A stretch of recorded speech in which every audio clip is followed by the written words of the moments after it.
Hello Kannada ಜನತೆ, ಇನ್ನೊಂದನ್ನ ಕನ್ನಡ ವೀಡಿಯೋಗೆ ನಿಮ್ಮೆಲ್ಲರಿಗೂ ಸ್ವಾಗತ. ನಾನಿವತ್ತು ನಿಮಗೆ ತೋರಿಸ್ಕೊಡ್ತೀನಿ ಒಂದು ಮೆಕ್ಯಾನಿಕ್ ಲೈಫ್ ಹೆಂಗಿರ್ತದೆ ಅಂತ. ನಾವು ಮೆಕ್ಯಾನಿಕ್ಗಳು ನಾವು ಅಡೆಗಾಡಿಯಲ್ಲಿನೇ ಸುತ್ತಾಡೋದು, ಯಾಕಂದರೆ ಅಡೆಗಾಡಿ ಮೈಲೇಜ್ ಬರ್ತದೆ ಅಂತ. ಗಾಡಿನ ನೇರಾಗಿ ಎತ್ಕೊಂಡು ಡೈರೆಕ್ಟ್ ಅಂಗಡಿ ಬಂದ್ಬಿಟ್ಟು ಈ ಅಂಗಡಿ ಲುಕಿಡಿಯೋದು ಮಂಡ್ಯ ಒಳ ಸರ್ಕಾರು ಸೀನಿಯರ್ ಕೂಡ 3ನೇ ಕ್ಲಾಸಲ್ಲಿ. ಅಂಗಡಿ ತಕ್ಕ ಕೆಲಸ ಬಟ್ಟೆ ಹಾಕೊಬೇಕು. ಫೈಲಿ ಫುರ್ಸತ್ತಲ್ಲಿ ನಾವು ಕೆಲಸ ಬಟ್ಟೆ ಹಾಕೋತೀವಿ, ಯಾಕಂದರೆ ಅವು ಚೆನ್ನಾಗಿರೋದು ಬಟ್ಟೆ ಆಯಿಲ್ ಆಗಿಬಿಡ್ತದೆ ಅಂತ. ಹಂಗೆ ಅಂಗಡಿನ ನೀಟಾಗಿ ಕ್ಲೀನ್ ಮಾಡಿಬಿಟ್ಟು ಕಸ್ಟಮರ್ ವೇಟ್ ಮಾಡ್ಕೊಂಡು ನಮ್ಮದೇ ಕುತ್ಕೊಂಡಿದ್ದೆ. ಒಂದು ಗಾಡಿ ವಾಟರ್ ವಾಶ್ ಬಂದಿತ್ತು. ಈ ಗಾಡಿ ಅಂತೂ ಸರ್ವಿಸ್ ಮಾಡ್ತಾ ಇದ್ರೆ ಕೈ ಕಾಲೆಲ್ಲ ನಡಿತೈತೆ, ಚಳಿ ಹೊಡಿತೈತೆ. ಪರವಾಗಿಲ್ಲ, ಹೆಂಗೋ ಕೆಲಸ ಮಾಡಲೇಬೇಕು ಕೆಲ್ಸಕ್ಕೆ ಬಂದಮೇಲೆ.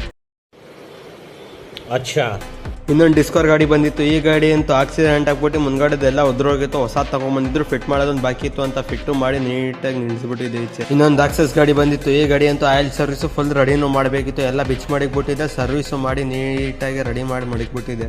ಆಮೇಲೆ ಅಂತೂ ಕೆಲಸನೂ ಮುಗಿಸ್ಕೊಂಡು ಗಾಡಿನೂ ಎತ್ಕೊಂಡು ನೇರಾಗಿ ಮನೆ ನಾನು ಹೋಯ್ತಾ ಇದ್ದೀನಿ. ನೀವು ಹೋಗೋ ಮುಂಚೆ ಸಿಗುವ.